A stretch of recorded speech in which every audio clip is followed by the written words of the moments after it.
KWE, morning, Reverend. It's 10:21 in the morning, West Coast time. It's sorry, April 24th, 2025, Thursday.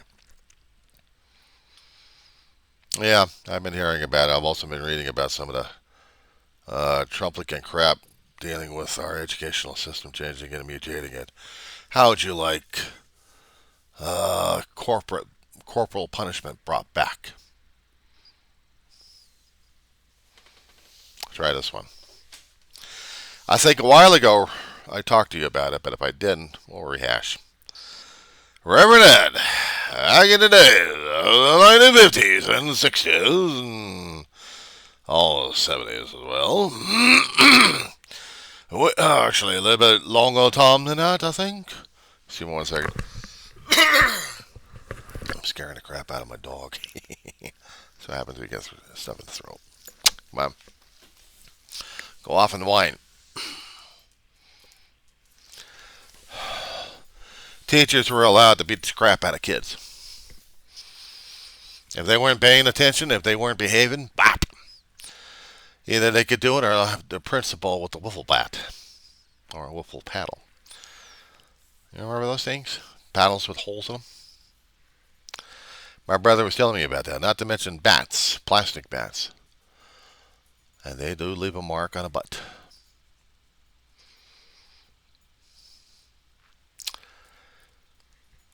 State of California, back in the 70s, had passed a law making sure that the public education system no longer used corporal punishment, which meant you can go to the principal's office and get yelled at, maybe get expelled, or suspended for a short time, but they can no longer beat the crap out of you.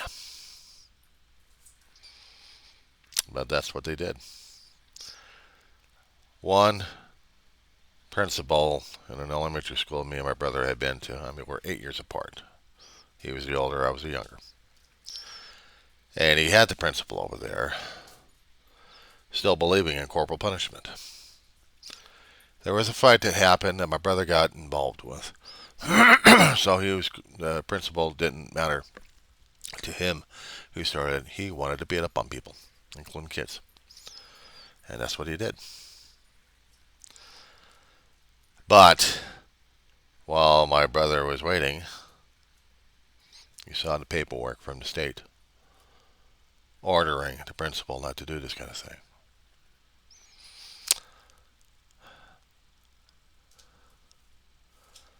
It was a piece of wood or something like that that my brother managed to bust before the principal was actually able to strike him. The principal was so mad he was going to be calling Ma.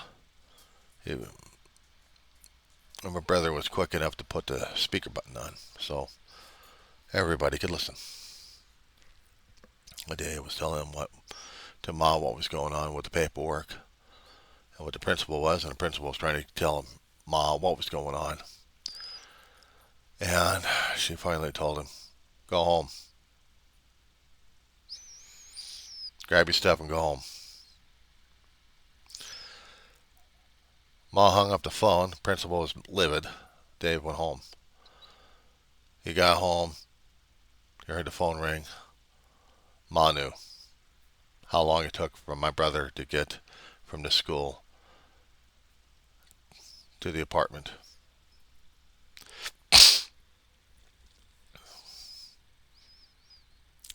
He picked up the phone and the cops knocked on the door.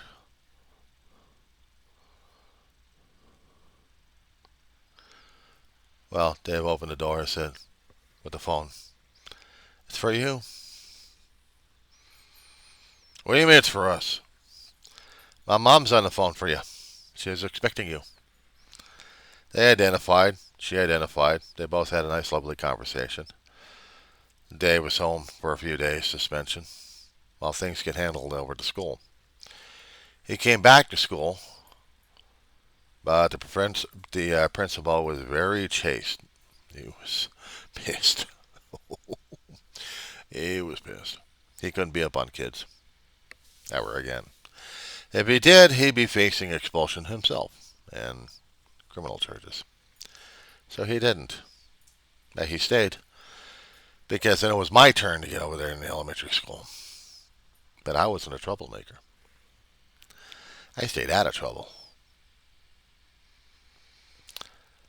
The principal had questions with my mom.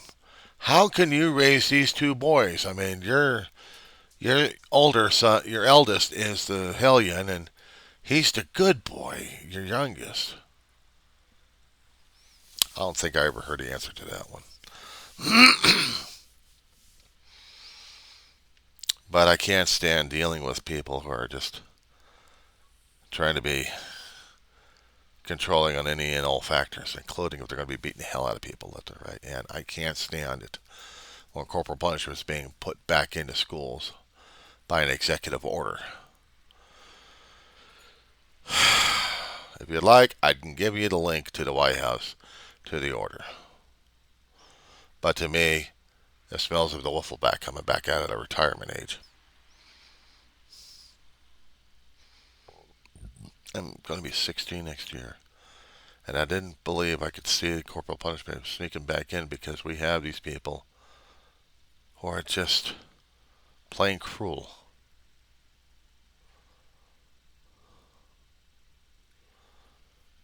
You know, you did cover a lot, and so did other pastors, concerning about it's easier for a camel to go through an eye of a needle than it is for a rich man to get into heaven. Or for those who keep following the rich man anyway.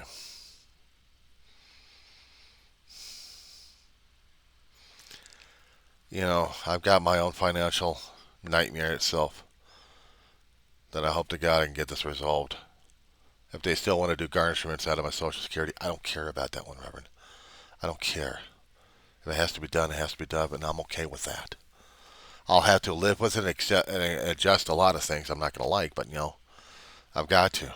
If they're going to be doing lifelong garnishment until I die, fine. I mean, we are talking about 80K, and that's, yeah. I don't know how the hell that's going to be adjusted. If I get bankruptcy, then it screws up my credit reporting.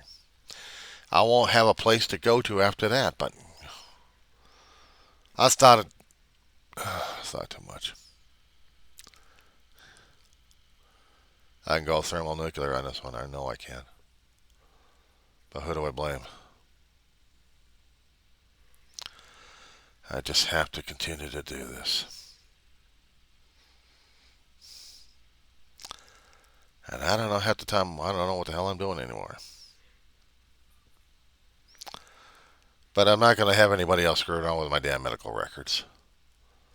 I'm not going to have an orange gas bag tell me what the hell to do or not.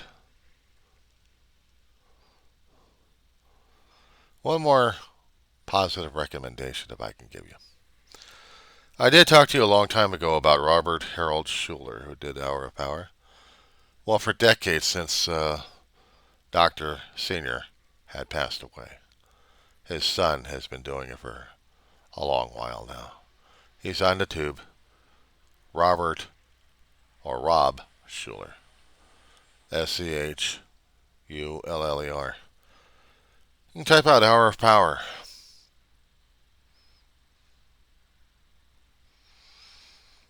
Anyway, I'll see what she must be obeyed and take care of a few things because half an hour from now I get to deal with my therapist.